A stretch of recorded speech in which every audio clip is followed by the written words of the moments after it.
கற்பகம் போலி என்சிசி முகாம் நடத்தி பள்ளி மாணவிகளுக்கு பாலியல் தொல்லை அளிக்கப்பட்ட இந்த வழக்குல அக்டோபர் 15ஆம் தேதி இடைக்கால குற்றப்பத்திரிகை தாக்கல் செய்யப்படும் என்று தமிழக அரசு சார்பாக சென்னை உயர்நீதிமன்றத்தில் தெரிவிக்கப்பட்டிருக்கிறது.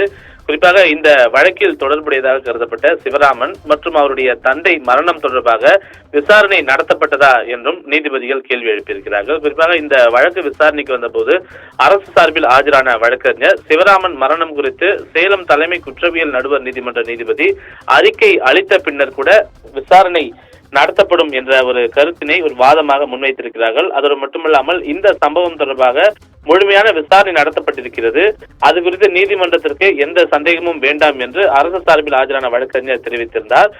அதற்கு நீதிபதிகள் தங்களுடைய கருத்துக்களாக தெரிவிக்கும் போது சிபிஐ விசாரணை கோரி மனு தாக்கல் செய்யப்பட்ட பின்னரே முழுமையான விசாரணை நடத்தப்பட்டிருக்கிறது என்று நீதிபதிகள் தங்களுடைய கருத்துக்களாக தெரிவித்திருக்கிறார்கள்.